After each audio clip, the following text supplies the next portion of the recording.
ಈ ತರಳುಬಾಳು ಹುಣ್ಣಿಮೆಯ ಕಳೆದ 46 ವರ್ಷ ಮುಗಿಸಿ ಈಗ ಜಗದ್ಗುಳವರ 47ನೆಯ ತರಳುಬಾಳು ಹುಣ್ಣಿಮೆ ಮಹೋತ್ಸವ. ಇದು ಜಗದ್ಗುಳವರ 47ನೇಯದು. ಇದು ಇನ್ನು 3 ವರ್ಷ ಆದರೆ ಸುವರ್ಣ ಮಹೋತ್ಸವ ಆಗ್ತದೆ.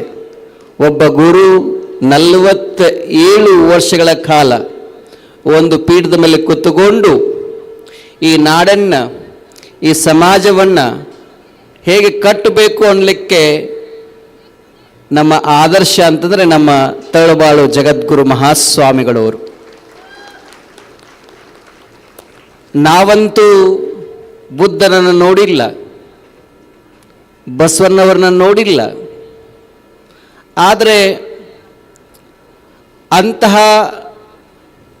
ಬಸವಣ್ಣನವರ ಆ ಒಂದು ಹೃದಯ ವೈಶಾಲ್ಯ, ಬುದ್ಧನ ಕಾರುಣ್ಯ, ಮಹಾವೀರರ ಅಹಿಂಸೆ, ಇವೆಲ್ಲವನ್ನ ಈ ಕಾಲದಲ್ಲಿ ನಾವು ಒಟ್ಟಿಗೆ ಎಲ್ಲಿ ನೋಡಬಹುದು ಅಂತಂದರೆ ಸಿರಿಗೆರೆಯ ತರಳುಬಾಳ ಜಗದ್ಗುಳಲ್ಲೇ ನಾವು ನೋಡ್ಬೋದು. ಅವರು ಬಹಳಷ್ಟು ಕಂಪ್ಯಾಷನೇಟ್ ಇದ್ದಾರೆ. ಅತ್ಯಂತ ಕರುಣೆಯ ಗುರು ಅವರು. ಅಂತಹ ಒಬ್ಬ ಗುರುಗಳು ಈ ತರಳುಬಾಳು ಹುಣ್ಣಿಮೆಯ ಮಹೋತ್ಸವವನ್ನು ಕಳೆದ 47 ವರ್ಷಗಳ ಕಾಲ ಪೀಠಾಧ್ಯಕ್ಷರಾಗಿದ್ದುಕೊಂಡು ಇವತ್ತು ಸಿದ್ದೇಶ್ವರ ಸ್ವಾಮೀಜಿಯವರು ನಮ್ಮ ಜೊತೆಗಿಲ್ಲ, ಸಿದ್ಧಗಂಗಾ ಮಹಾಸ್ವಾಮೀಜಿಯವರು ನಮ್ಮ ಜೊತೆಗಿಲ್ಲ, ಬಾಲಗಂಗಾಧರನಾಥ ಮಹಾಸ್ವಾಮಿಗಳು ನಮ್ಮ ಜೊತೆಗಿಲ್ಲ, ಉಡುಪಿಯ ಪೇಜಾವರ ಮಹಾಸ್ವಾಮಿಗಳು ನಮ್ಮ ಜೊತೆಗಿಲ್ಲ. ಅವರೆಲ್ಲರನ್ನ ನಾವು ಎಲ್ಲಿ ಕಾಣಬೇಕು ಅಂತಂದರೆ ನಮ್ಮ ತರಳುಬಾಳು ಜಗದ್ಗುಳ ಸನ್ನಿಧಿಯಲ್ಲೇ ನಾವು ಕಾಣಬೇಕಾಗಿದೆ. ನಾವೆಷ್ಟೇ ದೊಡ್ಡದ ಪೀಠಾಧ್ಯಕ್ಷರಿರ್ಬೋದು, ಮಠದ ಸ್ವಾಮಿಗಳು ಇರಬಹುದು, ನಮಗೂ ಕೂಡ ಮಾರ್ಗದರ್ಶನ ಬೇಕಾಗತ್ತೆ. ಅಂತಹ ನಮಗೆ ಮಾರ್ಗದರ್ಶನ ಬೇಕಾದದ್ದಕ್ಕೆಲ್ಲ ನಾವು ಕೇಳೋದು, ನಾವು ಹೋಗೋದು ಎಲ್ಲಿಪ್ಪ ಅಂತಂದ್ರೆ ತರಳುಬಾಳು ಜಗದ್ಗುಳವ್ರ ಸನ್ನಿಧಿಗೆ. ಅಂಥ ಒಬ್ಬ ಶ್ರೇಷ್ಠವಾಗಿರುವಂಥ ಗುರುಗಳು ಜಲಧಾರೆಯ ಮೂಲಕ ಇಡೀ ನಾಡಿನ ತುಂಬೆಲ್ಲ, ವಿಶೇಷವಾಗಿ ಮಧ್ಯ ಕರ್ನಾಟಕದಲ್ಲಿ ರೈತರೆಲ್ಲ ಆಕಾಶ ಕಡೆಗೆ ಮಾರುತಗಳನ್ನು ನೋಡ್ತಾ ಇದ್ರು. ಅಂತಹ ರೈತರ ಕಣ್ಣಲ್ಲಿ ನೀರು ಬರ್ತಾ ಇರಲಿಲ್ಲ, ರಕ್ತ ಬರ್ತಾ ಇತ್ತು. ಯಾಕಂದ್ರೆ ಅವರಿಗೆ ನೀರು ಇರಲಿಲ್ಲ. ಅಂತಹ ನೀರನ್ನು ಕೊಟ್ಟವರು ನಮ್ಮ ತರಳುಬಾಳು ಜಗದ್ಗುರು ಮಹಾಸ್ವಾಮೀಜಿಯವರು. ಒಂದು ಸಲ ಗುರುನಾನಕರು ಸಿಖ್ ಪಥದ ಶ್ರೇಷ್ಠ ಯೋಗಿಗಳು, ಆವಾಗ ಇನ್ನೂ ಭಾರತ ಅಖಂಡ ಭಾರತವಾಗಿತ್ತು. ಅವರು ಅಂದಿನ ಅಫಘಾನಿಸ್ತಾನಕ್ಕೆ ಪ್ರವಾಸ ಮಾಡ್ತಾ ಇದ್ರು. ಅದನ್ನು ಗಾಂಧಾರ ಅಂತ ಕರೀತಾರೆ. ಅಲ್ಲಿ ಆ ಊರಿನಲ್ಲಿ ಸಾವಿರ ಜನ ಸೂಪಿಗಳಿದ್ರು. ಪ್ರತಿ ಮನೆಯಲ್ಲಿ ಒಬ್ಬ ಯೋಗಿ ಇದ್ದ. ಅಂತಹ ಭೂಮಿಯೊಳಗೆ ಗುರುನಾನಕರ ಪ್ರವೇಶವಾಗತ್ತೆ. ಆವಾಗ ಗುರುನಾನಕರ ಪ್ರವೇಶ ಆದ ಮೇಲೆ ಆ ಊರಲ್ಲಿರುವಂಥ ಒಬ್ಬ ಶ್ರೇಷ್ಠ ಸೂಫಿ ಸಂತ ತನ್ನ ಶಿಷ್ಯನ ಕರ್ಕೊಂಡು ಹೇಳ್ತಾರೆ, ಒಂದು ಲೋಟ ಹಾಲು ಕೊಡ್ತಾರೆ. ಪೂರ್ಣ ಶುದ್ಧವಾಗಿರುವಂಥ ಆಕಳ ಹಾಲು ಕೊಟ್ಟು, ಈ ಹಾಲನ್ನು ಈ ಊರಿಗೆ ಒಬ್ಬ ಗುರು ಬಂದನಲ್ಲ ಅವನಿಗೆ ಕೊಟ್ಟು ಬಾ ಅಂತ ತನ್ನ ಶಿಷ್ಯನಿಗೆ ಕಳಿಸ್ತಾರೆ ಅವರು. ಆಯಿತು ಅಂಥೇಳಿ ಆ ಶಿಷ್ಯ ಹೋಗ್ತಾನೆ ಹೋಗಿ ಅಲ್ಲಿಂದು ಬಿಡಾರದಲ್ಲಿ ಗುರುನಾನಕರು ಕುಳಿತಿರ್ತಾರೆ. ಆ ಶಿಷ್ಯ ಹೋಗಿ ಗುರುನಾನಕರಿಗೆ ಒಂದು ಆ ಹಾಲಿನ ಬಟ್ಲವನ್ನು ಕೊಡುತ್ತಾರೆ. ಅವ್ರು ನೋಡ್ತಾರೆ, ಮುಗುಳು ನಗ್ತಾರೆ. ಅಲ್ಲೇ ಪಕ್ಕಕ್ಕೆ ಒಂದು ಸಣ್ಣ ಆಗ್ತಾನೆ ಮೊಗ್ಗರಳಿರುವಂಥ ಒಂದು ಹೂವು ಇರ್ತದೆ. ಆ ಹೂವನ್ನು ಆ ಹಾಲಿನ ಬಟ್ಟಲ ಮೇಲೆ ಇಟ್ಟು ಇದನ್ನು ವಾಪಸ್ ನಿಮ್ಮ ಗುರು ಕೊಡು ಅಂತ ಹೇಳ್ತಾ. ಆ ಶಿಷ್ಯನಿಗೆ ಅರ್ಥ ಆಗೋದಿಲ್ಲ. ಮತ್ತು ವಾಪಸ್ಸು ಅದೇ ಹಾಲು ಬಟ್ಟಲು ಅದರ ಮೇಲೆ ಒಂದು ಹೂ ತೊಗೊಂಡು ಹೋಗಿ ಗುರುಗೆ ಹತ್ರ ಹೋಗಿ ಮತ್ತು ವಾಪಸ್ ಕೊಟ್ಟ ಮೇಲೆ ಗುರು ಅದನ್ನು ನೋಡಿ ನಗಲಿಕ್ಕೆ ಶುರು ಮಾಡ್ತಾನೆ. ಅವಾಗ ಶಿಷ್ಯನಿಗೆ ಆಶ್ಚರ್ಯ ಆಗುತ್ತೆ, ಅಲ್ಲ ನೀವು ಹಾಲು ಕೊಟ್ರಿ, ಹಾಲನ್ನು ತೆಗೆದುಕೊಂಡು ನಾ ಗುರುವಿಗೆ ಕುಡ್ಲಿಕ್ಕಂತ ಕೊಟ್ಟರೆ ಅವರು ಅದು ಕುಡಿಯೋ ಬದಲು ಅದ್ರ ಮೇಲೆ ಹೂ ಇಟ್ಟು ಮತ್ತು ವಾಪಸ್ ನಿಮಗೆ ಕುಡಿ ಅಂತ ಹೇಳಿದ್ರಲ್ಲ, ಏನಿದು ಅರ್ಥ ಅಂತ. ಆವಾಗ ಆ ಸೂಫಿ ಸಂತ ಹೇಳ್ತಾನೆ, ಇದು ಯೋಗಿಗಳನ್ನು ಮಾತು, ಇದು ಜನಸಾಮಾನ್ಯ ಅರ್ಥ ಆಗೋದಿಲ್ಲ. ಇದು ನಾನು ಏನು ಹೇಳಿದ್ದೆ ಅಂತಂದರೆ, ಈ ಊರಿನಲ್ಲಿ ಬರೀ ಜ್ಞಾನಿಗಳದಾರ, ಎಲ್ಲವನ್ನ ಅರ್ಥಂಥ ಜನ ಈ ಊರಿನಲ್ಲಿದಾರ. ಇಲ್ಲೆಲ್ಲ ಹಾಲಿನಂಗೆ ತುಂಬಿದಂಗೆ ಅದಾರ, ಇಲ್ಲೆಲ್ಲ ಅಷ್ಟೊಂದು ಜ್ಞಾನದಿಂದ ತುಂಬಿದಾರ. ಇಲ್ಲಿ ನಿನ್ನ ಅವಶ್ಯಕತೆ ಇಲ್ಲ, ನಿನ್ನ ಊರು ಬಿಟ್ಟು ಬೇರೆ ಊರಿಗೆ ಹೋಗು ಅಂತ ಹೇಳಿಕ್ಕೆ ನಾ ಸಂದೇಶ ಕಳಿಸಿದ್ದೆ ಅಂಥೇಳಿ. ಆದರೆ ಆ ಗುರುನಾನಕರು ಏನು ಮಾಡಿದ್ದಾರೆ ಅಂತಂದರೆ, ನಾನು ಇರಾಕ್ ಬಂದಿಲ್ಲ, ಇಲ್ಲಿ ಹೂವಿನಂಗೆ ತಿಳ್ಕೊಂಡು ಇರಾಕ್ ಬಂದಿನಿ ಅಂಥೇಳಿ ಸಂದೇಶ ಕೊಟ್ಟಿರಿ ಅಂತ ಹೇಳಿದರು ಅವರು. ಇದರ ಅರ್ಥ, ಇವತ್ತು ತಳುಬಾಳ ಜಗದ್ಗುಳವರು ಭದ್ರಾವತಿಗೆ ಬಂದರು, ಇರಾಕ್ ಬಂದಿಲ್ಲ, ಇಲ್ಲಿ ತಿಳ್ಕೊಂಡು ಇಲ್ಲಿರುವಂತಹ ಶ್ರೇಷ್ಠ ಭಕ್ತರಿಗೆ ಆಶೀರ್ವಾದ ಮಾಡಲಿಕ್ಕೆ ಬಂದಿದ್ದಾರೆ ಅವರು. ಅವ್ರು ಎಲ್ಲೆಲ್ಲಿ ಹೋಗ್ತಾರೋ, ಮೊದಲೆಲ್ಲ ಸಂತರ ಕೆಲಸ ಏನು ಅಂತಂದರೆ, ಪಟ್ಟಣಕ್ಕೆ ಪಂಚರಾತ್ರಿ, ಹಳ್ಳಿಗೆ ಏಕರಾತ್ರಿ ಅಂಥೇಳಿ ಎಲ್ಲ ಕಡೆಗೆ ಹೋಗೋದು, ಭಕ್ತರಿಗೆ ಆಶೀರ್ವಾದವನ್ನು ಮಾಡೋದು, ಅಲ್ಲಿಂದ ಮತ್ತೆ ಮುಂದೆ ಹೋಗುವುದು. ಆ ಹಿನ್ನೆಲೆಯಲ್ಲಿ ಇಷ್ಟು ಸಾಂಕೇತಿಕವಾಗಿ ಹೇಳಿ ಇವತ್ತು ವಿಷಯ ಆರೋಗ್ಯ ಮತ್ತು ಸಮಾಜ. ಈ ನಾಡಿನ ಶ್ರೇಷ್ಠಾತಿ ಶ್ರೇಷ್ಠ ವೈದ್ಯರುಗಳು ನಮ್ಮನ್ನೆಲ್ಲ ಉದ್ದೇಶಿಸಿ ಮಾತನಾಡಿದ್ದಾರೆ. ಆರೋಗ್ಯದ ಕುರಿತು ಕೆಲವಾರು ಕಿವಿ ಮಾತುಗಳನ್ನು ಹೇಳಿದ್ದಾರೆ. ಇವತ್ತು ಕ್ಯಾನ್ಸರ್, ಅದನ್ನು ಅರ್ಬುದ ರೋಗ ಅಂತ ಕರೀತಾರೆ. ಇಡೀ ಜಗತ್ತನ್ನು ಆವರಿಸ್ತಾ ಇದೆ ಅದು. ಇತ್ತೀಚೆಗೆ ಸಾಕಷ್ಟು ಜನಗಳಿಗೆ ಕ್ಯಾನ್ಸರ್ ಆಗಿ ಬರ್ತಾ ಇದೆ. ಅವರು ಲಿವರ್ ಕ್ಯಾನ್ಸರ್ ಬಗ್ಗೆ ಮಾತನಾಡಿದರು, ಸ್ಕಿನ್ ಕ್ಯಾನ್ಸರ್ ಬಗ್ಗೆ ಮಾತಾಡ್ತಾ ಇದ್ದಾರೆ. ಇದಕ್ಕೇನು ಮೆಡಿಸಿನ್ನು? ಓನ್ಲಿ ಏನಪ್ಪ ಅಂತಂದರೆ chemotherapy. There is no other alternative medicine. ನಿಮ್ಗೆ ಆಶ್ಚರ್ಯ ಅನ್ನಿಸ್ತದೆ, ನನ್ನ ಮುಂದೆ ಇದು ವಾಟರ್ ಬಾಟ್ಲ್ ಇದೆ. ಈ ಬಾಟ್ಲ್ ಇದೆಯಲ್ಲ, ಇದನ್ನು ನೀವು ಒಂದು ಸಲ ಓಪನ್ ಮಾಡಿ ಕುಡಿದ ಮೇಲೆ ಮತ್ತೆ ಈ ಬಾಟ್ಲಲ್ಲಿ ನೀರು ಹಾಕಿ ಕುಡಿಯೋದ್ರಿಂದ ನಿಮಗೆ ಕ್ಯಾನ್ಸರ್ ಬರ್ತದೆ. ಈ ಬಾಟ್ಲಿಗೆ ಒಂದು ಸಲ ನೀವು ಓಪನ್ ಮಾಡ್ತೀರಲ್ಲ, ಇದು ಓಪನ್ ಆದಮೇಲೆ ನೀವು ಕುಡಿತೀರಿ. ನೀವು ಕುಡಿದ ಮೇಲೆ ನಾವೇನು ಮಾಡ್ತೀವಿ, ಇದನ್ನು ಹಂಗೆ ಇಟ್ಕೊತೀವಿ. ಇದರೊಳಗೆ ಮತ್ತೆ ನೀರು ಹಾಕೊಂಡು ಮತ್ತೆ ನಾವು ನೀರು ಕುಡಿತೀವಿ. ಇದರಿಂದ ಸಾಕಷ್ಟು ಜನಕ್ಕೆ ಕ್ಯಾನ್ಸರ್ ಬರ್ತಾ ಇದೆ. ನೀವು ತಂಬಾಕು ತಿನ್ನಬೇಕಂತೇನಿಲ್ಲ ಕ್ಯಾನ್ಸರ್ ಬರಬೇಕಾದ್ರೆ, ಸಿಗರೇಟ್ ಸೇದಬೇಕಂತೇನಿಲ್ಲ. ಒಂದು ಸಲ ಈ ಬಾಟಲ್ ಓಪನ್ ಆದ ಮೇಲೆ ನೀರು ಇದರಲ್ಲೇ ಮತ್ತೆ ಮತ್ತೆ ಹಾಕಿ ಕುಡಿಯೋದ್ರಿಂದ ಏನಾಗ್ತದೆ, ಒಂದು ಸಲ ಈ ಬಾಟ್ಲ್ ಹೀಟ್ ಆದರೆ, ಈ ಬೇಸಿಗೆದೆಲ್ಲ ಎಂಟ್ರಿ ಆಗ್ತಾ ಇದ್ದೀವಿ ಈಗ, ಇದು ಒಂದು ಸಲ ಬಿಸಿ ಆಗಿಬಿಟ್ರೆ ಈ ಬಿಸಿಯಾದಂಥ ವಾಟರ್ ಬಾಟ್ಲಲ್ಲಿ ಏನು ಉತ್ಪತ್ತಿ ಆಗುತ್ತೆ, ಕಾರ್ಸಿನೋಜೆನಿಕ್ ಗ್ಯಾಸಸ್ ಉತ್ಪತ್ತಿ ಆಗತ್ತೆ. ಆ ಕಾರ್ಸಿನೋಜೆನಿಕ್ ಗ್ಯಾಸಸ್ ಏನು ಮಾಡ್ತದೆ ಅಂತಂದರೆ ಕ್ಯಾನ್ಸರ್ ಸೆಲ್ಲನ್ನು ಉತ್ಪತ್ತಿ ಮಾಡುತ್ತೆ. ಹಾಗಾಗಿ ಅದಕ್ಕೆ ನೀವು ಲಂಡನ್ನಿಂದ ಇವರು ಬಂದಿದ್ದಾರೆ, ನಮ್ಮ GS ರುದ್ರಪ್ಪರ ಸುಪುತ್ರ. ಅವ್ರು ಕೇಳಿ, ನೀವು ಲಂಡನ್ಗೆ ಹೋದರೆ, ಏರ್ಪೋರ್ಟ್ಗೆ ಹೋದರೆ ಅಲ್ಲಿ ಏನು ಮಾಡ್ತಾರೆ ಅಂತಂದರೆ, ಈ ವಾಟರ್ ಬಾಟ್ಲನ್ನು ಒಳಗೆ ಚೆಕಿಂಗ್ ಮಾಡುವಾಗ ಏನು ಮಾಡ್ತಾರೆ, ಬರೀ ಮುಚ್ಚಳಿಕೆ ಮಾತ್ರ ಇಸ್ಕೋತಾರೆ ಅವರು, ಬಾಟ್ಲ್ ಮಾತ್ರ ಕಳಿಸ್ತಾರೆ ಅವರು. ಯಾಕೆ ಅಂತಂದ್ರೆ ಮತ್ತೆ ನೀವು ರೀಫಿಲ್ ಮಾಡಿ ಕುಡ್ಲಿಕ್ಕೆ ಹೋಗಬೇಡಿ ಅಂಥೇಳಿ. ನಮ್ಮ ಎಷ್ಟು ಜನ ಬುದ್ಧಿವಂತರು ಅಂತಂದರೆ ಡಾಕ್ಟರ್ ಹೇಳಿದ್ದಾರೆ ಬಿಸಿನೀರು ಕುಡಿ ಅಂತ, ಈ ಬಾಟಲ್ ಮತ್ತೆ ಬಿಸಿನೀರು ಮಾಡಿ ಮತ್ತೆ ಕುಡಿತಾರೆ, ಇನ್ನೂ ಬೇಗ ಕ್ಯಾನ್ಸರ್ ಆಗತ್ತೆ. ಇವತ್ತು ಭಾಳಷ್ಟು ಜನ ತಾಯಂದ್ರೆ ನೀವೆಲ್ಲ ಬಂದಿದ್ದೀರಿ. ಇವತ್ತು ಒಂದು ಸೈನ್ಸ್, ಮೆಡಿಕಲ್ ಸೈನ್ಸ್ ಸಾಕಷ್ಟು ಡೇ ಬೈ ಡೇ ಡೆವಲಪ್ ಆಗ್ತಾ ಇದೆ.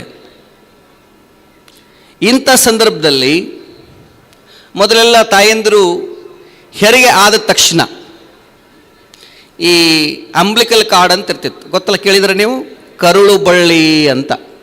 ಅಂದರೆ ಅದು ತಾಯಿಯ ಆ ಮಗುವಿನ ನಾಭಿಗೆ ಕನೆಕ್ಟ್ ಆಗಿರ್ತದೆ. ಅದು ಯಾವಾಗ ತಾಯಿ ಪ್ರೆಗ್ನೆಂಟ್ ಆಗ್ತಾಳೋ ಮಗುವಿನ ಮೊದಲ ಭಾಗ ಬೆಳೆಯುವುದೇ ನಾಭಿ ಬೆಳೆಯುತ್ತೆ.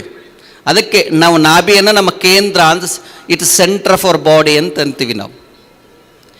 ಈ ಮಗು ಹೆರಿಗೆ ಆದ ಮೇಲೆ, ತಾಯಿ ಹೆರಿಗೆ ಆದಮೇಲೆ ಬೆಳ್ಳಿನ ಕಟ್ ಮಾಡ್ತಿರಲ್ಲ, ಅದಕ್ಕೆ ಅಂಬ್ಲಿಕಲ್ ಕಾರ್ಡ್ ಅಂತಂತಾರೆ. ಅದನ್ನ ನೀವೆಲ್ಲ ಏನು ಮಾಡ್ತೀರಿ?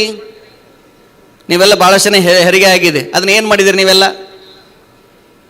ಯಾರು ಹೇಳ್ತೀರಾ? ಅದನ್ನು ಎಸೆದು ಬಿಟ್ಟಿದ್ದೀರಿ. ಇವತ್ತು ಅದಕ್ಕಿಂತ ದೊಡ್ಡ ಮೆಡಿಸಿನ್ ಯಾವುದೂ ಇಲ್ಲ ಇವತ್ತು ಈ ಜಗತ್ತಿನಲ್ಲಿ. ಇವತ್ತು ಹೆಂಗೆ ಬ್ಲಡ್ ಬ್ಯಾಂಕ್ಗಳು ಬಂದವೆ, ಹಂಗೆ ಅಂಬ್ಲಿಕಲ್ ಬ್ಯಾಂಕ್ಗಳು ಬಂದಿದ್ದಾವೆ. ಅವುಗಳನ್ನ ಇಡಬೇಕು. ಅದೇ ಈ ಕ್ಯಾನ್ಸರ್ಗೆ ದೊಡ್ಡ ಔಷಧಿ. ಮುಂದೆ ನಿಮ್ಮ ಮಗನಿಗೆ, ಯಾವ ಮಗುವಿಗೆ ಜನ್ಮ ಕೊಟ್ಟಿರ್ತೀರಿ, ಆ ಮಗುವಿನಿಗೆ ಕ್ಯಾನ್ಸರ್ ಆದರೆ, ದೊಡ್ಡ ದೊಡ್ಡ ರೋಗಗಳು ಬಂದರೆ, ಆವಾಗ ಮೆಡಿಸಿನ್ ಇಲ್ದಾದಾಗ ಇವತ್ತು ಸ್ಟೆಮ್ ಸೆಲ್ಸ್ಗಳಂತ ಬಂದಿದ್ದಾವೆ.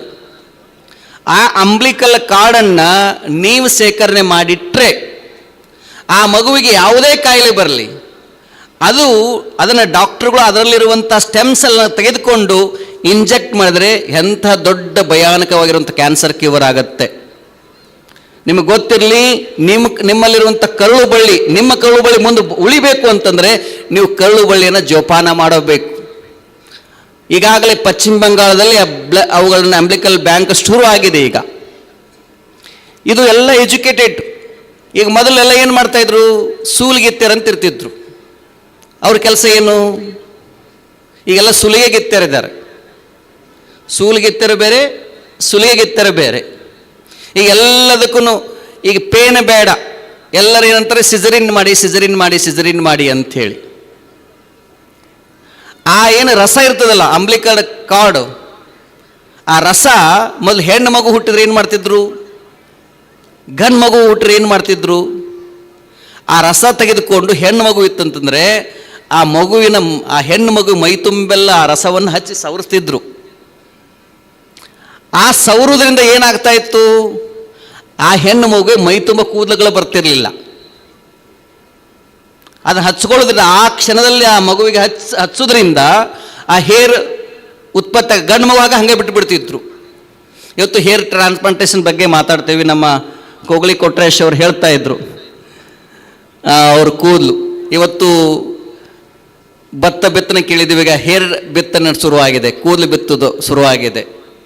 ಅದು ನಮ್ಮ ಕೂದಲಿರಲಿ, ನಿಮ್ಮ ಕೂದಿರಲಿ, ಒಂದು ಕೂದಲು ಆಯುಷ್ಯ ಎಷ್ಟಿರ್ತದೆ ಅಂತಂದ್ರೆ 198 ದಿನ ಇರ್ತದೆ ಒಂದು ಕೂದಲು. ಪ್ರತಿಯೊಬ್ಬರು ಕೂದಲು, ಅದು ನಮ್ಮದಿರಲಿ, ನಿಮ್ಮದಿರಲಿ, ಯಾರದೇ ಇರಲಿ, ಆ ಕೂದಲು ಬುಡ ಇರ್ತದಲ್ಲ, ಅದು ಯಾವತ್ತು ವೈಟ್ ಇರ್ತದೆ. ನೀವು ಕೂದಲು ಕಿತ್ಕೊಂಡು ನೋಡಿ, ಆ ಕೆಳಗಡೆ ಇರ್ತದೆ ವೈಟ್ ಇರ್ತದೆ. ಅದು ನಮ್ಮ ಶರೀರದಲ್ಲಿರುವಂಥ ಆ ಕೆಮಿಕಲ್ಸ್ಗಳು ಏನು ಮಾಡ್ತದೆ, ಅದು ಪೇಂಟ್ ಮಾಡಿ ಮೇಲೆ ಕಳ್ಸೋಕ್ಕೆ ಶುರು ಮಾಡ್ತತಿ. ಅವು ಪ್ರತಿಯೊಬ್ಬರು ಕೂದಲುಗಳು ಏನಾಗ್ತವೆ, ಅವು ಕಪ್ಪಾಗಿ ಬರುತ್ತವೆ. ನೀವೇನು ಮಾಡ್ತೀರಿ? ಈ ಶ್ಯಾಂಪು ಹಚ್ಚಕ್ಕೆ ಶುರು ಮಾಡ್ತೀರಿ. ಈ ಶ್ಯಾಂಪು ಹಚ್ಚಿದಾಗ ಏನಾಗ್ತದೆ ಅಂದ್ರೆ ಅದು ಸೈಡ್ ಎಫೆಕ್ಟ್ ಶುರುವಾಗ್ತಾ ಹೋಗುತ್ತೆ, ಕೆಮಿಕಲ್ಗಳು. ಅದಕ್ಕೆ ಹಿಂದೆಲ್ಲ ಏನು ಮಾಡ್ತಾಯಿದ್ರು? ಸೀಗೆಕಾಯಿಗಳನ್ನು ಹೆಚ್ಚೆಚ್ಚು ಉಪಯೋಗಿಸ್ತಾ ಇದ್ರು. ಅದಕ್ಕೆ ನಾವೆಲ್ಲ ಇವತ್ತು ರೋಗಗಳು ಬಂದಿರೋದು ಡಿಸೀಸ್ ಬೇರೆ, ಡಿಸ್ಆರ್ಡರ್ ಬೇರೆ. ಡಿಸ್ಆರ್ಡರ್ ಅಂತಂದ್ರೆ ನಮ್ಮ ಲೈಫ್ ಸ್ಟೈಲ್ ಏನಾಗಿದೆ, ಆರ್ಡರ್ ತಪ್ಪಿದೆ. ಮೊದಲೆಲ್ಲ ಡಾಕ್ಟರ್ಗಳ ಹತ್ತಿರ ಹೋಗ್ತಿದ್ರು, ಅವಾಗ ಊರಿಗೆ ಒಬ್ಬ ಡಾಕ್ಟರ್ ಇರ್ತಿದ್ರು. ಯಾವುದೇ ರೋಗ ಬಂದಿರಲಿ ಎಲ್ಲದಕ್ಕೂ ಒಂದೇ ಮೆಡಿಸಿನ್ ಇರ್ತಿತ್ತು, ಒಂದೇ ಇಂಜೆಕ್ಷನ್ ಇರ್ತಿತ್ತು. ಇವತ್ತು ಎಲ್ಲದಕ್ಕೂ ಸೆಪ್ರೇಟ್ ಡಾಕ್ಟರ್ ಬಂದುಬಿಟ್ಟಿದ್ದಾರೆ. ಈಗ ಎಡಗಣ್ಣಿನ ಡಾಕ್ಟ್ರೇ ಬೇರೆ, ಬಲಗಣ್ಣಿನ ಡಾಕ್ಟ್ರೇ ಬೇರೆ. ಎಡ ಕಿಡ್ನಿಯ ಡಾಕ್ಟ್ರೇ ಬೇರೆ, ಬಲ ಕಿಡ್ನಿಯ ಡಾಕ್ಟ್ರುಗಳೇ ಬೇರೆ. ನಮಗೆ ನಾವೇ ವೈದ್ಯರಾಗಬೇಕು. ಬಸವನು ಹೇಳಿದರು, ಭವರೋಗ ವೈದ್ಯನೆಂದು ಆನು ನಿಮ್ಮ ಮೊರೆ ಹೊಕ್ಕೆನಯ್ಯ ಅಂತ ಹೇಳಿದರು.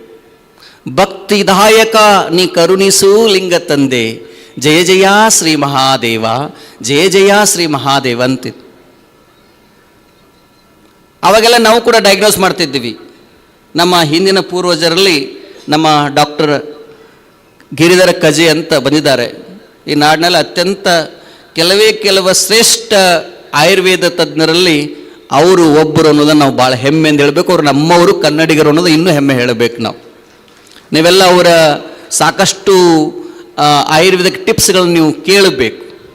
ನಾನು ಮೆಡಿಕಲ್ ಸೈನ್ಸ್ನ ವಿರೋಧಿ ಅಲ್ಲ, ಆದರೆ ಅದಕ್ಕೆ ಹೇಳ್ತೀವಿ ಅಲ್ಲೋಪತಿ lower court, homeopathy naturopathy high court, yoga and Ayurved is supreme court ಅನ್ನೋರು ನಾವೆಲ್ಲ.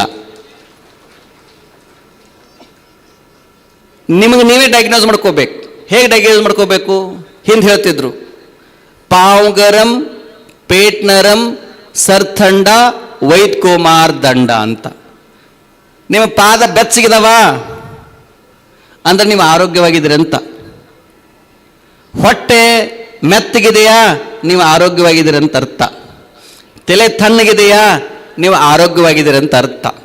ಇದು ಹೆಚ್ಚು ಕಡಿಮೆ ಆಗಿಬಿಟ್ರೆ ಅದಕ್ಕೆ ನಾವು ಹೇಳ್ತೀವಿ ಈ ಹೊಟ್ಟೆ ಏನಿದೆಲ್ಲ ಇದು ಮಧ್ಯಪ್ರದೇಶ, ಇದು ಚೆನ್ನಾಗಿದ್ದರೆ ಕಾಶ್ಮೀರದಿಂದ ಕನ್ಯಾಕುಮಾರಿ ಚೆನ್ನಾಗಿರುತ್ತದೆ ಅಂತ.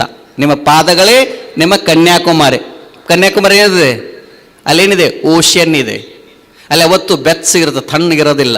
ಅದಕ್ಕೆ ಯಾವತ್ತೂ ನಿಮ್ಮ ಪಾದಗಳನ್ನು ಬೆಚ್ಚಗಿಟ್ಕೋಬೇಕು, ಹೊಟ್ಟೆ ಮೃದುವಾಗಿಟ್ಕೋಬೇಕು, ಮತ್ತು ತಲೆ ಯಾವತ್ತೂ ಕಾಶ್ಮೀರ ಇದ್ದಂಗೆ ಇರಬೇಕು, ಅಂದರೆ ತಣ್ಣಗಿಟ್ಕೋಬೇಕು. ಅಂದರೆ ನಾವು ಆರೋಗ್ಯವಾಗಿದ್ದೀವಿ ಅಂತ ಅರ್ಥ.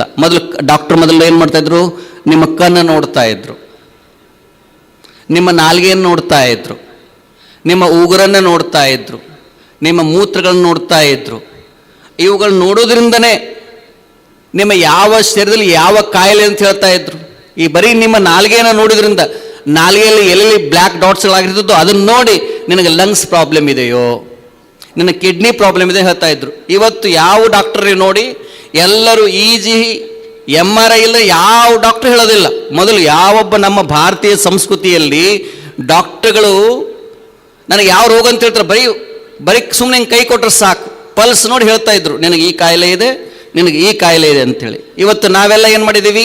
ಮಷಿನ್ ಏನು ಹೇಳ್ತದೆ ಅದೇ ಸತ್ಯ ಅಂತ ತಿಳ್ಕೊಂಡು ಬಿಟ್ಟೇವಿ.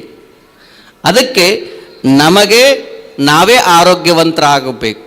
ಅದಕ್ಕೆ ಬೆಳಗ್ಗೆ ಎದ್ದ ತಕ್ಷಣ ಬೆಸ್ಟ್ ಮೆಡಿಸಿನ್ ಅಂತ ಯಾವುದು ಗೊತ್ತಾ? ಬೆಳಗ್ಗೆ ಎದ್ದ ತಕ್ಷಣ ನೀರನ್ನು ಕುಡಿಯಬೇಕು. ಏನೂ ಮಾಡ್ಲಿಕ್ಕೆ ಹೋಗಬೇಡಿ ನೀವು. ಅದು ಎಂಥ ನೀರು ಅಂತಂದ್ರೆ ಉಗುರು ಬೆಚ್ಚ ನೀರು ಕುಡಿಬೇಕು. ಅದಕ್ಕೆ ಉಷಾಪಾನ ಅಂತ ಕರೀತಾರೆ. ಹೆಂಗೆ ಕುಡಿಬೇಕು?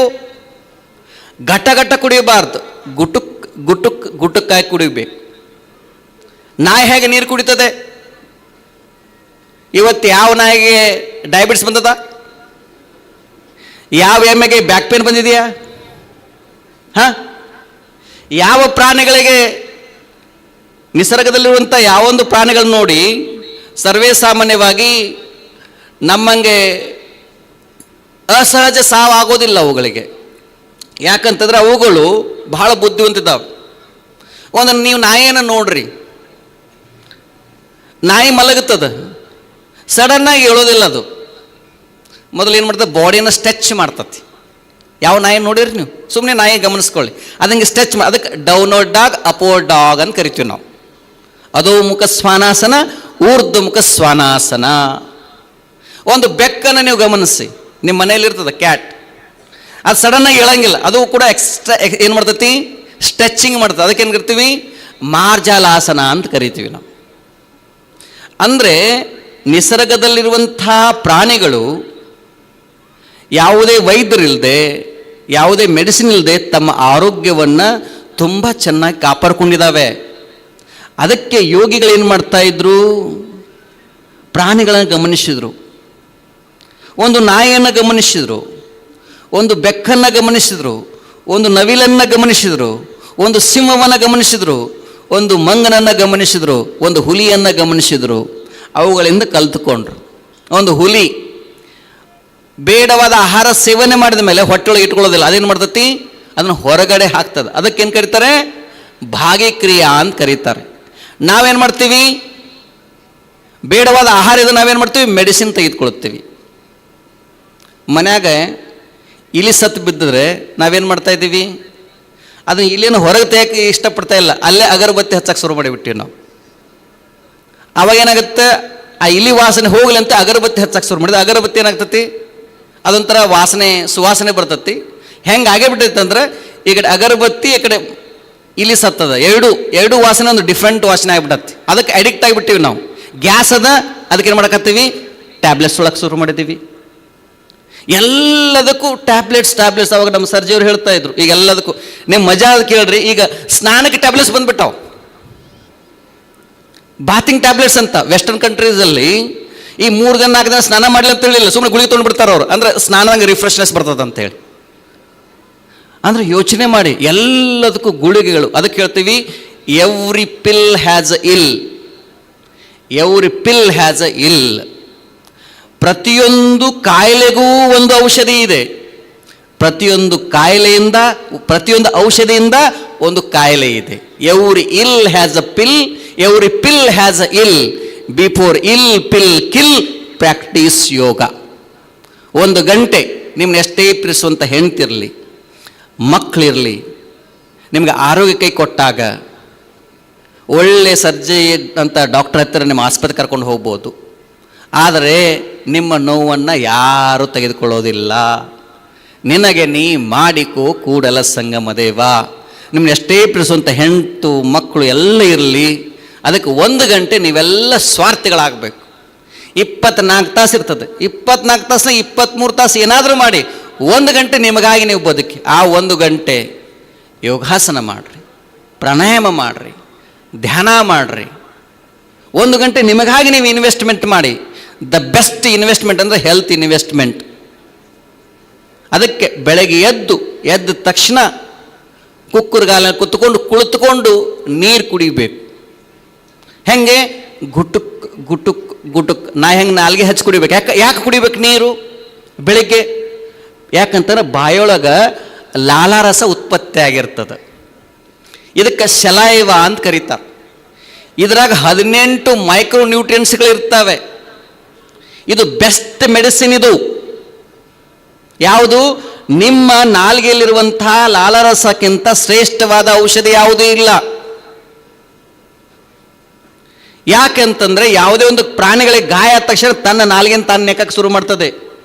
ಒಂದು ಆಕಳನ್ನು ನೀವು ಗಮನಿಸಿ, ಒಂದು ಗಾಯ ಆದ ತಕ್ಷಣ ತನ್ನನ್ನು ತಾನು ನೆಕ್ತದೆ. ಯಾಕಂದರೆ ಇದರಲ್ಲಿ ಭಾಳಷ್ಟು ಹೀಲಿಂಗ್ ಪವರ್ ಇದೆ ನಿಮ್ಮ ಲಾಲಾರಸದಲ್ಲಿ.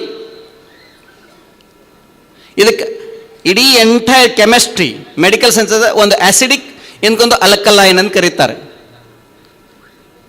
ಅಲ್ಕಲೈನ್ ಮತ್ತು ಆಸಿಡಿಕ್ ನಮ್ಮ pH ಲೆವೆಲ್ ಅಂತ ಬರ್ತದೆ. ಈ ನಾಲಿಗೆಯಲ್ಲಿರುವಂಥ ಲಾಲಾರಸ pH ಲೆವೆಲು 7ಕ್ಕಿಂತ ಹೆಚ್ಚಿರ್ತದೆ. ಹೊಟ್ಟೆಯೊಳಗೆ ಏನಂತ ಲಿವರ್ ಏನು ಕೆಲಸ? ಎಷ್ಟು ಜನಕ್ಕೆ ಲಿವರ್ ಅದ? ಲಿವರ್ ಇದೆ ನಿಮಗೆ? ಇದೇ ಇಲ್ಲ ಅಂತ ಕೇಳ್ತಾ ಇರೋದು. ಎಲ್ಲಿದೆ ಲಿವರು? ಯಾರಿಗೆ ಗೊತ್ತಿಲ್ಲ. ತಲೆ ಎಲ್ಲಿದೆ ಅಂತ ತಲೆ ನೋವು ಬಂದಾಗ ಮಾತ್ರ ಗೊತ್ತಾಗುತ್ತೆ ನಮ್ಮ ತಲೆ ಇದೆ ಅಂತೇಳಿ. ಅಲ್ಲಿ ತಮ್ಮ ತಲೆ ಅಂತ ಗೊತ್ತೇ ಇರೋದಿಲ್ಲ. ಲಿವರು ರೈಟ್ ಸೈಡ್ ಇದೆಯೋ ಲೆಫ್ಟ್ ಸೈಡ್ ಇದೆಯೋ ಹೇಳ್ರಿ ನೋಡೋಣ, ಒಬ್ಬರಾದ್ರೂ ಎದ್ದು. ಲಿವರ್ ಎಲ್ಲಿದೆ? ಅದ್ರ ಕೆಲಸ ಏನು? ಲೆಫ್ಟ್ ಅಲ್ಲ, ರೈಟ್ನಲ್ಲಿ ಲಿವರ್ ಇರ್ತದೆ. ಬಲಕ್ಕೆ ಇರ್ತದೆ ಎಪಿಗ್ಯಾಸ್ಟ್ರಮ್ ಅಂತ ಕರಿತೀವಿ ನಾವು. ಹೊಟ್ಟೆ ಇಷ್ಟೇ ಇರ್ತದೆ ಅದು. ಅದಕ್ಕೆ ನಾವು ಸುಮ್ಮನೆ ತಿನ್ನೋದು ಜನ ಯಾವಾಗ ವಾಕಿಂಗ್ ಮಾಡೋಕೆ ತಿನ್ನಕತ್ತಿರ್ತಾರೆ, ಎಲ್ಲ ಟೈಮ್ನಲ್ಲಿ ಟ್ರಾವೆಲಿಂಗ್ ಮಾಡೋಕೆ ತಿನ್ನಕತ್ತಿರ್ತಾರೆ.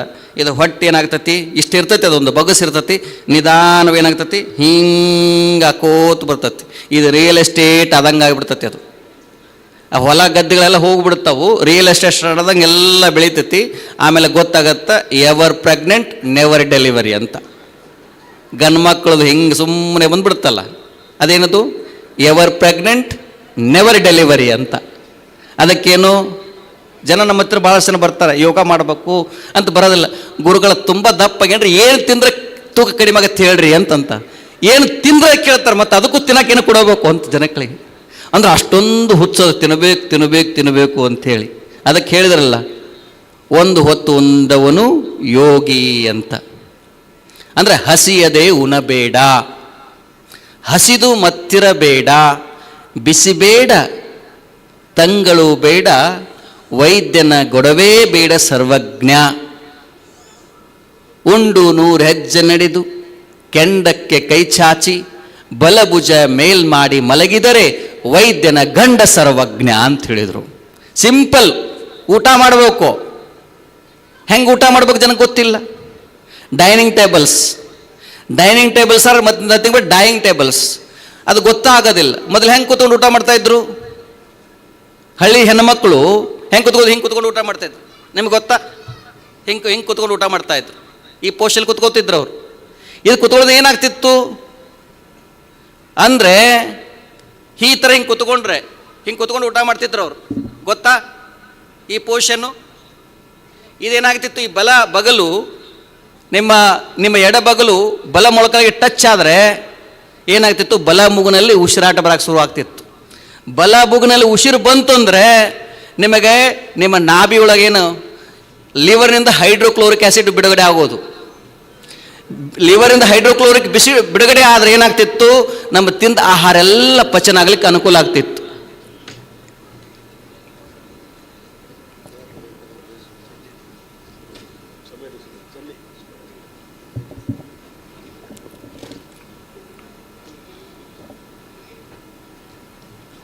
ಅದಕ್ಕೆ ಹಳ್ಳಿ ಹೆಣ್ಣುಮಕ್ಕಳು ಭಾಳ ಹೆಲ್ದಿ ಇರ್ತಿದ್ರು.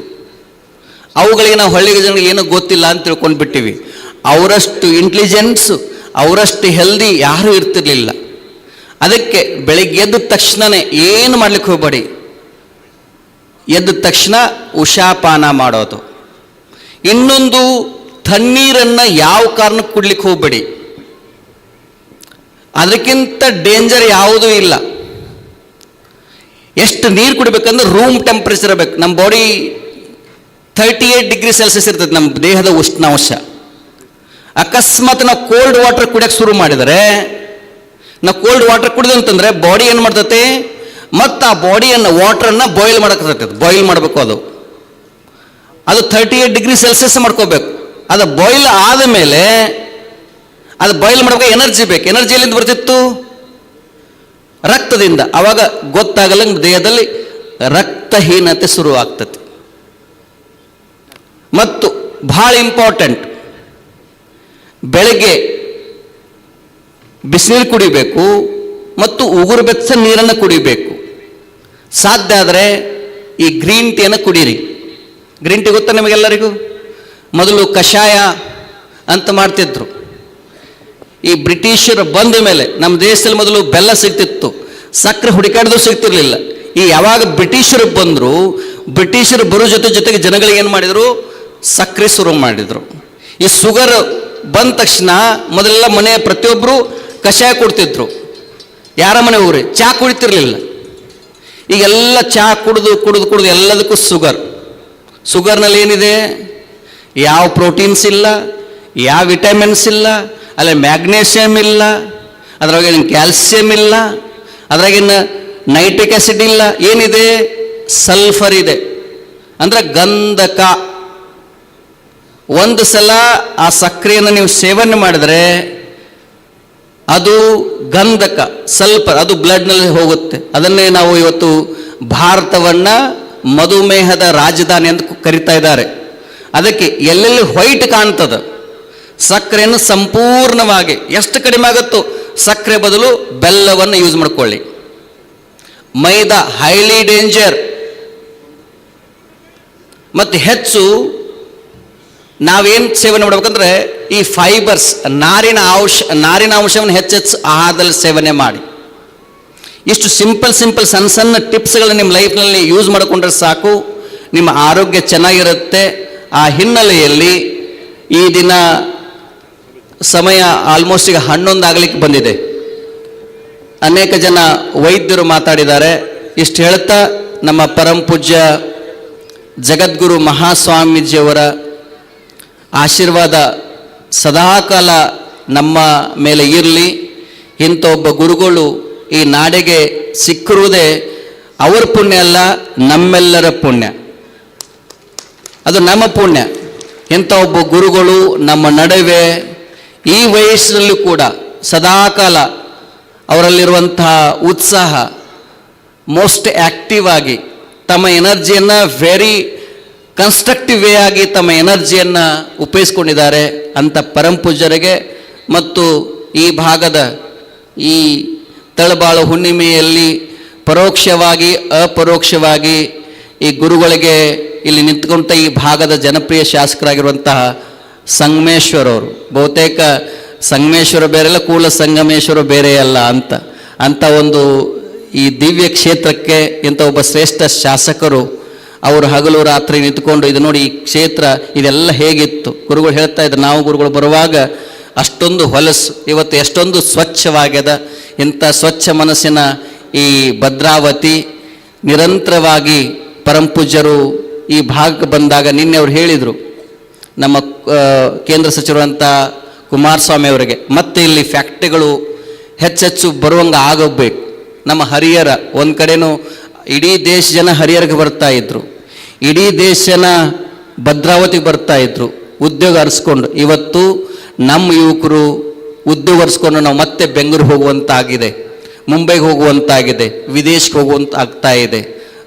ಆ ದಿನಗಳು ದೂರವಾಗಿ ಮತ್ತೆ ಜನಗಳು ಭದ್ರಾವತಿ ಕಡೆ ಬರುವಂಗೆ ಆಗಬೇಕು ಅಂತ ಹೇಳ್ತಾ, ಇಲ್ಲಿ ಹೆಚ್ಚೆಚ್ಚು ಕಂಪ್ನಿಗಳು, ವಿದೇಶಿಯ ಕಂಪ್ನಿ ಈಗಾಗಲೇ ಶಿವಮೊಗ್ಗದಲ್ಲಿ ಏರ್ಪೋರ್ಟ್ ಆಗಿರೋದರಿಂದ ವಿದೇಶ ಕಂಪ್ನಿಗಳು ಹೆಚ್ಚೆಚ್ಚು ಬಂದು ಇಲ್ಲಿ ಇನ್ವೆಸ್ಟ್ಮೆಂಟವನ್ನು ಮಾಡಿದರೆ ಖಂಡಿತ ಮತ್ತೆ ನಮ್ಮ ಈ ಭದ್ರಾವತಿ ಸಾವಿರ ಜನಗಳು, ಒಂದು ಕಾಲಕ್ಕೆ 20,000 ಜನಗಳು ಇಲ್ಲಿ ನೌಕರಿಯನ್ನು ಮಾಡ್ತಾ ಇದ್ರು. 20,000 ಜನ ಅಂತಂದರೆ ಒಂದು ಕುಟುಂಬ ಅಂತಂದರೆ 4 ಜನಗಳು ನೇರವಾಗಿ 80,000 ಜನ ನಿತ್ಯ ಪ್ರಸಾದವನ್ನು ನೇರವಾಗಿ ಅದನ್ನು ನಂಬಿಕೊಂಡು ಲಕ್ಷಾಂತರ ಜನಗಳು ಇವತ್ತು ಉದ್ಯೋಗ ಇಲ್ಲ. ಆ ಹಿನ್ನೆಲೆಯಲ್ಲಿ ನಿನ್ನೆ ಗುರುಗಳು ಹೇಳಿದರು ಸರ್ಕಾರಕ್ಕೆ, ನಮಗೆ ಈ 5 ಗ್ಯಾರಂಟಿಗಿಂತ ದುಡಿಯುವ ಗ್ಯಾರಂಟಿ ಕೊಡಿ ಅಂತ ಹೇಳಿದರು ಅವರು. ಎಂಥ ಒಳ್ಳೆಯ ಮಾತದು. ಇವತ್ತು ನಮ್ಮ ದೇಶಕ್ಕೆ ಬೇಕಾಗಿರೋದು, ನಾವು ಪಕ್ಕದ ಈ 3ನೇ ಮಹಾಯುದ್ಧ ಕಡೆಗೆ ನಾವು ಎಂಟ್ರಿ ಆಗ್ತಾ ಇದ್ದೀವಿ. ನಾವು ಸ್ವಲ್ಪ ನೀವು ಅಮೇರಿಕಾವನ್ನು ಯೋಚನೆ ಮಾಡಿ, ಅಲ್ಲಿ ಎಷ್ಟೊಂದು ವಾತಾವರಣ ಕೆಟ್ಟದಾಗಿದೆ. ನಾವಂತೀವಿ ಅಮೇರಿಕ ಬಹಳ ಸುಂದರವಾಗಿದೆ ಅಂತಿಲ್ಲ. ಇವತ್ತು ಭಾರತ ವಿಶ್ವಗುರು ಆಗ್ತಾ ಇದೆ, ನೀವು ಹೆಮ್ಮೆ ಪಡಬೇಕು. ಇವತ್ತು ಭಾರತ ವಿಶ್ವಗುರು ಆಗ್ತಾ ಇದೆ. ಅದಕ್ಕೇ ಈ ದೇಶದ ಪ್ರಧಾನಮಂತ್ರಿಗಳು ಆತ್ಮನಿರ್ಭರ ಭಾರತ ಅಂದರೆ ಸ್ವಾಭಿಮಾನ ಭಾರತವನ್ನು ಮಾಡಲಿಕ್ಕೆ ಹೊರಟಿದ್ದಾರೆ.